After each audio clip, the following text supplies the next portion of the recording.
સરોજની જેઠાણી પોતાના માવતર ગઈ તો તેમના જેઠની દેખભાળ તેમના ઉપર છોડી ગઈ. સરોજ જ્યારે પોતાના જેઠ સાથે રાત્રે ઘરમાં એકલી હતી ત્યારે મિત્રો, તમને આ વાર્તા પૂરી સાંભળી અને કોમેન્ટમાં મને જણાવજો કે સરોજના પતિએ જે કર્યું તે ઠીક કર્યું કે પછી સરોજને માફ કરવી જોઈએ.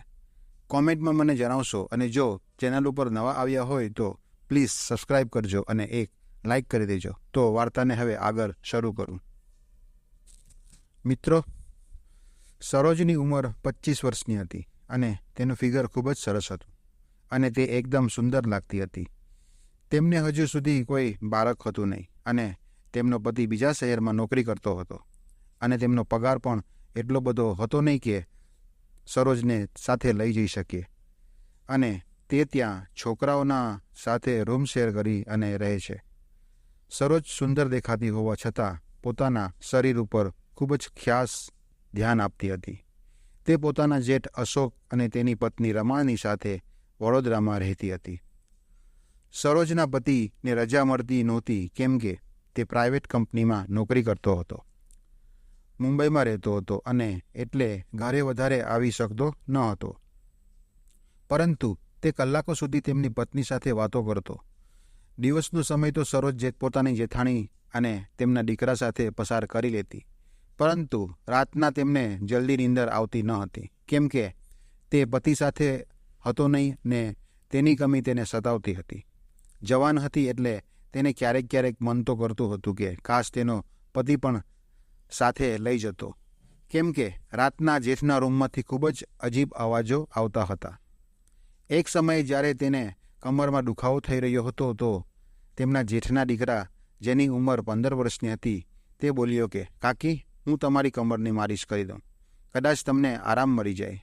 સરોજ બોલી, તું કરીશ મારા કમરની માલિશ? તે માની ગયો અને તેને તેલ લઈ અને માલિશ કરવાનું શરૂ કર્યું, જેથી સરોજને ખૂબ જ આરામ મળી ગયો. અને કોણ જાણે કેમ સરોજને, જે પોતાના તનની આગ દબાવી અને બેઠી હતી, તે અચાનક જાગવા લાગી. જે ખુદને સમજાવી કે પરણિત છું અને તેમના જેઠના દીકરાની ઉંમર ખૂબ જ નાની છે. તે દિવસે તો સરોજે પોતાને સમજાવી દીધી, પરંતુ જે અંદર તડપતી હતી તે એક દિવસ અચાનક તેમની જેઠાણીને માવતર જવાનું થયું કેમ કે તેમની માની તબિયત ખરાબ થઈ ગઈ હતી. તેમની સાથે તેમનો દીકરો પણ ગયો. તેની નાની તેને જોવા માંગતી હતી. રમાએ સરોજને કહ્યું કે હું તારા જેઠને ફોન ઉપર બધું સમજાવી દઈશ, બસ તું ઘરનો ખ્યાલ રાખજે અને તેમને રાતનું જમવાનું જમાડી દેજે. આટલું બોલી અને તે બસમાં નીકળી ગઈ. રાત્રે જ્યારે તેના જેઠ ઘરે આવ્યા તો સરોજ કંઈક કામ કરી રહી હતી. તેના જેઠે તે નોટિસ કર્યું નહીં અને સીધો તેના રૂમમાં નાહવા ચાલ્યો ગયો. થોડીવાર પછી જેઠનો અવાજ આવ્યો કે રમા, જરા ટુવાલ તો આપ. ત્યારે સરોજ સમજી ગઈ કે જેઠને કદાચ ખબર નથી કે તેમની પત્ની તેના માવતર ગઈ છે. તો તે ખુદ ફટાફટ તેમનો ટુવાલ લઈ અને પહોંચી ગઈ અને તેને દરવાજો ખખડાવ્યો. તો જેઠજીએ અચાનક જ તેને પોતાની પત્ની સમજી અને બાથરૂમમાં અંદર ખેંચી લીધી અને તેની ઉપર શાવરનું પાણી પડી રહ્યું હતું. સરોજ પોતાના જેઠના હાથમાંથી છૂટવાની કોશિશ કરવા લાગી, પરંતુ તે શાવરના પાણીથી આખી ભીની થઈ ગઈ હતી અને તેને ખૂબ જ શરમ આવી રહી હતી.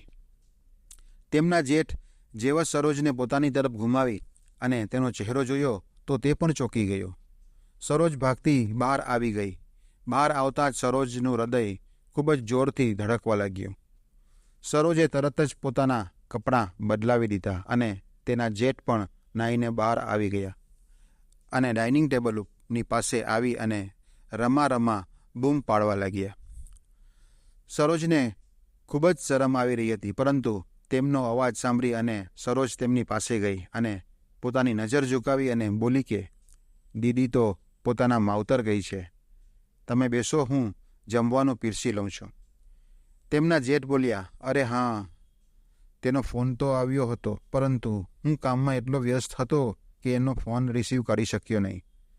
સરોજના જેઠ ખુરશી ઉપર બેસી ગયા અને સરોજે જમવાનું પીરસી દીધું. તે તેના જેઠની સામે નજર મિલાવી શકતી ન હતી. ત્યારે તેમના જેઠે પૂછ્યું કે તમે જમવાનું જમ્યું? તો તે બોલી, તમે જમી લ્યો, હું પછી જમી લઈશ. તો જેઠજીએ સરોજનો હાથ પકડી અને બોલ્યો, સોરી, મેં તમને રમા સમજી લીધી હતી. સરોજે કહ્યું કે કોઈ વાત નહીં જેઠજી, હું સમજી ચૂકી છું કે તમે બધું એક ભૂલથી થઈ ગયું છે. તો તે બોલ્યા કે જો મને માફ કરી દીધો તો સાથે બેસી અને જમવાનું જમી લો. સરોજે કહ્યું કે ઠીક છે. પછી તે બંને સાથે બેસી અને જમવાનું જમ્યું અને સાથે ઘણી વાતો કરી. પછી સરોજ વાસણ ઉપાડવા લાગી તો તેમના જેઠ બોલ્યા કે રહેવા દો, આ બધું સવારે કરી લેજો, અત્યારે સૂઈ જાઓ. સરોજ બોલી સવારે પણ તો મારે જ કરવાનું છે ને, તો હમણાં કેમ નહીં? આટલું બોલી અને તે કામ કરવા લાગી. તો તે તેના જેઠ પણ તેની સાથે વાસણ ધોવા લાગ્યા. તે બોલી તમે રહેવા દો, હું કરી લઈશ. તો તેમણે કહ્યું કે હું તને કેવી રીતે રહેવા દઉં? તું આટલું કામ કરી રહી છે તો મારે પણ તારી મદદ ન કરવી જોઈએ. અને તે વાસણ ધોવા લાગ્યો. સરોજે ફરી વાર કહ્યું કે તમે રહેવા દો. તો તેની વાત સાંભળી અને બોલ્યા કે કરવા દો ને કામ, આ બહાને તારી સાથે વાત પણ થઈ જશે.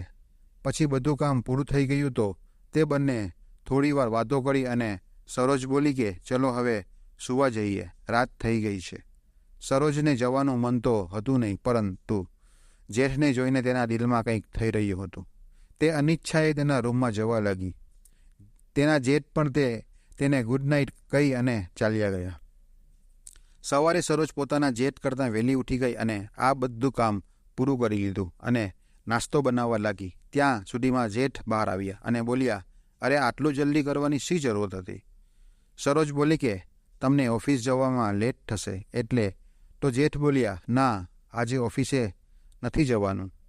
તમને રાતના કહેવાનું ભૂલી ગયો, પરંતુ તમને નીંદર આવી રહી હતી અને હું કહેવાનું ભૂલી ગયો.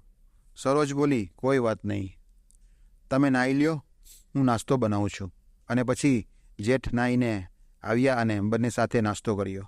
પછી તેમના જેઠજીએ કહ્યું કે ઘણા દિવસોથી તું બહાર ગઈ નથી અને બાઈ પણ નથી, તો વિચારી રહ્યો છું કે તમને ક્યાંક ફરાવી લાવું. અને તને જો મારી સાથે બહાર ફરવામાં કોઈ પ્રોબ્લેમ ન હોય તો સરોજે કહ્યું કે ઠીક છે જેઠજી, મને તો કોઈ પ્રોબ્લેમ નથી, પણ દીદીને ખબર પડશે તો? જેઠજી બોલ્યા તું કેમ ટેન્શન લે છે? શું મારો તારી ઉપર કોઈ હક નથી? તેના પછી જેઠજીએ તેને બહાર ફરવા લઈ ગયા અને એક મૂવી પણ બતાવી અને પછી બંને હોટલમાં જમવાનું પણ જમ્યા અને ખૂબ ઘણી બધી શોપિંગ કરી. સાંજ થઈ ગઈ તો તેના જેઠજીએ રાતનું જમવાનું પણ બહારથી લઈ લીધું અને તે પછી ઘરે નીકળી ગયા. ત્યારે જ સરોજના પતિનો તેને ફોન આવ્યો. સરોજે ફોન ઉપાડ્યો. ફોન ઉપર વાત કરવાનું શરૂ કર્યું. ત્યારે જ તેના જેઠે ટેક્સીમાં બેસવા માટે તેને બૂમ પાડી.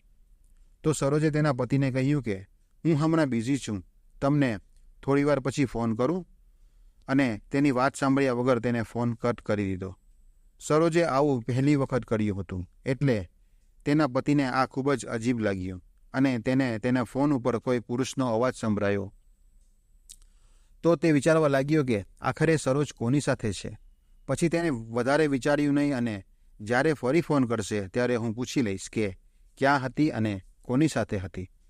પછી સરોજે પોતાના જેઠ સાથે જમવાનું જમ્યું. પોતાના જેઠ સાથે ખૂબ જ ફાવી ગયું હતું. જ્યારે તે જમવાનું જમી અને પોતાના રૂમ જવા લાગી તો તેને પોતાના જેઠજીએ કહ્યું કે તમે તમારા નાના ભાઈની કમી આજે પૂરી કરી દીધી. તમે ખૂબ જ સારા છો. તે બોલ્યો કે હું તે કમી કેવી રીતે પૂરી કરી શકું? તે મારા બસમાં નથી. સરોજ શરમાઈ ગઈ અને બોલી તમે તો તેના ભાઈ છો, જેટલો હક તેનો છે તેટલો જ હક તમારો પણ છે. તે હસવા લાગી. સરોજનું માદક સ્મિત જોઈ અને જેઠને સમજ આવી રહી હતી. થોડીવાર પછી તેના જેઠ બોલ્યા ચાલો, રાત ઘણી થઈ ગઈ છે. સરોજ ઉઠી અને તેના રૂમમાં ચાલી ગઈ. સરોજને ખરાબ લાગ્યું કે જેઠજી એકદમ સાફ સાફ કહ્યું, પરંતુ તેને તેમની ઈચ્છા સમજી શક્યો નહીં. તે રાત તો સરોજ સૂઈ ગઈ. સવારે સરોજના પતિનો ફોન આવ્યો. જ્યારે તેને સરોજને પૂછ્યું કે કાલે તું ક્યાં ગઈ હતી, તો સરોજે કહ્યું કે તે બજાર ગઈ હતી. તો તેના પતિએ પૂછ્યું કે કોની સાથે ગઈ હતી? તો તે બોલી કે તમારો કહેવાનો મતલબ શું છે? તો તેના પતિએ કહ્યું કે તને જ્યારે મેં ફોન કર્યો ત્યારે કોઈ પુરુષનો અવાજ આવી રહ્યો હતો, જેના બોલવામાં પણ તું ફોન કટ કરી દીધો હતો. તો સરોજ બોલી કે મારી સાથે તમારા મોટાભાઈ હતા, મારી તબિયત ઠીક હતી નહીં એટલે. તો તેના પતિ બોલ્યા, હમણાં તો તું એમ કહી રહી હતી કે બજાર ગઈ હતી. તો તે ચોંકી ગઈ અને બોલી કે હું તમને પરેશાન કરવા માંગતી ન હતી એટલે મેં કહી દીધું હતું. ખરેખર તો મારી તબિયત ખરાબ થઈ ગઈ હતી એટલે જે મને ડૉક્ટર પાસે લઈ ગયા હતા. તો તેને પતિએ કહ્યું કે શું થઈ ગયું હતું. તો તેને કહ્યું કે મને તાવ આવી રહ્યો હતો. તો તેના પતિએ કહ્યું કે ઠીક છે, તું તારું ધ્યાન રાખજે અને દવા ટાઈમ પર લઈ લેજે અને કંઈ પણ પ્રોબ્લેમ આવે તો ભાઈને કહી દેજે, તે ફરી તેને ડૉક્ટર પાસે લઈ જશે. સરોજના જેઠ તેમના ઓફિસે ચાલ્યા ગયા અને સરોજનું ઘરમાં બિલકુલ પણ દિલ લાગતું ન હતું. સરોજની ઈચ્છાઓ વારંવાર ઉભરાઈ રહી હતી અને સરોજે પોતાના જેઠને ફોન કર્યો. તેના જેઠે કહ્યું કે શું થયું સરોજ, શું વાત છે? સરોજ બોલી કે કંઈ નહીં, બસ તમારી યાદ આવી રહી હતી. જ્યારથી તમારી સાથે થોડો સમય પસાર કર્યો છે તો ખૂબ જ સારું લાગી રહ્યું છે. સરોજના ફોન પર ત્યારે તેના પતિનો પણ ફરી ફોન આવવા લાગ્યો. સરોજ ફોન ઉપાડતી નથી અને પોતાના જેઠ સાથે જ વાતો કરવા લાગે છે. ત્યાં તેના પતિ ખૂબ જ પરેશાન થઈ રહ્યો હતો. પાછલા 1 કલાકથી તે ફોન લગાવી રહ્યો હતો પરંતુ સરોજનો ફોન બિઝી આવી રહ્યો હતો. આની પહેલાં ક્યારે પણ સરોજનો ફોન આટલો બિઝી આવતો ન હતો અને બિઝી આવતો તો પણ થોડીવારમાં તે કોલ બેક જરૂર કરતી. પણ આજે આખો દિવસ નીકળી ગયો. સરોજના પતિ તેના ફોનની રાહ જોતો રહ્યો પણ ફોન આવ્યો નહીં. સરોજનો જેઠ આજે જલ્દી ઘરે આવી ગયો. સરોજ તેને જોઈને ખુશ થઈ ગઈ. સરોજની નજર નીચી કરી અને ઊભી હતી. તેનો જેઠ કહે છે કે સરોજ, જો હું તારા માટે કોનવાળી આઈસ્ક્રીમ લઈ આવ્યો છું. સરોજને આઈસ્ક્રીમનો કોન આપે છે તો સરોજ જોતી જ રહી જાય છે અને કહે છે કે ફક્ત એક જ કોન તમારા માટે ન લેવા? તો જેઠ સ્મિત કરી અને કહે છે કે આપણે બંને જ ખાઈ લઈશું, અલગ અલગની શું જરૂર છે? સરોજ આઈસ્ક્રીમને ફ્રીઝરમાં મૂકી દે છે અને તેના જેઠ નાવા ચાલ્યા જાય છે. ફ્રેશ થઈ પછી તેનો જેઠ બહાર આવે છે અને સરોજને બોલાવે છે. તો સરોજ જમવાનું પીરસે છે અને બંને સાથે મળી અને જમી લે છે. તેના પછી સરોજ આઈસ્ક્રીમ લઈને આવે છે અને પોતાના હાથથી પોતાના જેઠને આઈસ્ક્રીમ ખવડાવે છે અને બંને મળીને આઈસ્ક્રીમ ખાય છે. પછી તેનો જેઠ કહે છે કે હવે તો તું કંટાળતી નથી ને? મારા ભાઈની યાદ તો નથી આવતી ને? તો સરોજ કહે છે કે ના, હવે તો મને બિલકુલ તેમની યાદ આવતી નથી. આજે તો મેં તેમને ફોન ઉપર વધારે વાત પણ કરી નથી. તો સરોજનો જેઠ તેનો હાથ પોતાના હાથમાં લઈ અને કહે છે કે તમે જો ઈચ્છો તો હું મારા ભાઈની બધી કમી પૂરી કરી શકું છું. સરોજ આ સાંભળી પાણી થઈ ગઈ, કેમ કે સરોજ પોતાના જેઠને ઈશારાને સમજી ગઈ હતી. હવે કન્ફ્યુઝ હતી કે પોતાના રૂમમાં જાય કે પછી જેઠના રૂમમાં જાય. તેનો જેઠ પણ સમજી ગયો હતો કે સરોજ તેનાથી શું ઈચ્છે છે અને તેના પછી સરોજને તેનો જેઠ પોતાની બાહોમાં ઉઠાવી અને તેને તેના રૂમમાં લઈ જાય છે. સરોજ ખૂબ જ વધારે ખુશ થઈ જાય છે કેમ કે તે ઘણા દિવસોથી તેમની ઈચ્છા હતી તેને આ મજા મળી શકે, જે તેના પતિથી દૂર રહેવાથી તેને મળી શકી નથી. જેઠ બોલ્યા કે સરોજ, આજ તારા પતિની બધી કમી પૂરી થઈ જશે. તેના પછી તેને સરોજને પોતાના બેડ ઉપર સુવડાવી દીધી અને બંને મળીને જવાનીનો ખેલ ખેલવાનું શરૂ કરી દીધું. જવાનીનો ખેલ પોતાની ચરમસીમા પર હતો. રૂમની બહાર સુધી સરોજનો અવાજ જઈ રહ્યો હતો. ત્યારે કોઈકે દરવાજો ખોલ્યો અને લાઇટ ચાલુ કરી. સરોજ અને તેનો જેઠ તો પૂરી મસ્તીમાં હતા એટલે તેમને ભાન જ ન રહ્યું કે ક્યારે દરવાજો ખુલ્યો અને ક્યારે લાઇટ ચાલુ થઈ. જ્યારે તેને ભાન આવ્યું તો દરવાજા ઉપર જેવી તેમની નજર પડી તો તે બંનેના હોશ ઉડી ગયા. હવે તેમને કાપે તો લોહી ના નીકળે તેવો નજારો થઈ ગયો. સામે જે વ્યક્તિ ઊભો હતો તે બીજો કોઈ નહીં પણ સરોજનો પતિ હતો. તેને જોઈને જ સરોજ ખુદને ચાદરમાં ઢાંકવા લાગી અને તેના જેઠ ભાગી અને પોતાના કપડાં પહેરવાનું શરૂ કર્યું. સરોજનો પતિ ખૂબ જ ગુસ્સે હતો. તેની આંખો લાલ થઈ ગઈ હતી. તેને તેના ભાઈને જોરથી થપ્પડ મારી અને કહ્યું, ભાઈ, તમે તમારા જ ભાઈની સાથે છેતરપિંડી કરી રહ્યા છો. મેં ક્યારેય વિચાર્યું પણ ન હતું કે તમે મારી પત્ની સાથે આવું કરશો. પછી સરોજ પોતાના પતિને જોઈને રડવા લાગી અને કહેવા લાગી કે જુઓ, તમે બિલકુલ ખરા સમય પર આવી ગયા. તમારા ભાઈ મારી સાથે બળજબરી કરી રહ્યા છે. જેવી આ વાત સરોજના જેઠે સાંભળી તો તે તેના તો હોશ ઉડી ગયા. તે કહે છે કે સરોજ, તું આ શું બોલી રહી છે? તું મારી સાથે તારી મરજીથી આવી હતી અને તું ખુદ ઈચ્છતી હતી કે હું તારી સાથે આ બધું કરું. સરોજ આ બધી વાતોને નકારે છે અને રડવા લાગે છે. સરોજનો પતિ તેની પાસે જાય છે. સરોજ તેને જોઈને વધારે જોરજોરથી રડવા લાગે છે. થોડી વાર પછી એક જોરદાર તમાચો સરોજના ગાલ ઉપર લાગે છે અને આ જોઈને સરોજ ચોંકી જાય છે. તેનો પતિ કહે છે કે તને શું લાગે છે કે હું મૂર્ખ છું? તું કંઈ પણ બોલીશ અને હું સમજી નહીં શકું. મેં તારી અને ભાઈની વાત સાંભળી છે. કદાચ તને યાદ નહીં હોય કે આ ઘરની બીજી ચાવી મારી પાસે જ રહે છે, કેમ કે જ્યારે પણ હું મોડી રાત્રે ઘરે આવું છું તો કોઈને પરેશાની ન થાય તેના લીધે મેં એક ચાવી મારી પાસે જ રાખી હતી. અને આજે જ્યારે તમે કહ્યું કે મારી તબિયત ખરાબ છે તો મને તારી ફિકર થવા લાગી અને તે મારો ફોન પણ ઉપાડ્યો નહીં.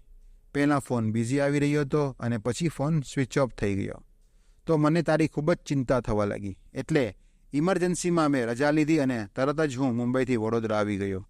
આવતા આવતા મને રાત પડી ગઈ તો મેં બીજી ચાવીથી ઘરનો દરવાજો ખોલ્યો અને આપણા રૂમમાં ગયો. ત્યાં જોયું તો તું હતી નહીં. તો મને લાગ્યું કે કિચનમાં હશે. તો કિચનમાં ગયો પણ ત્યાં પણ તું હતી નહીં. પછી મને ભાઈના રૂમમાંથી અવાજો આવી રહ્યા હતા.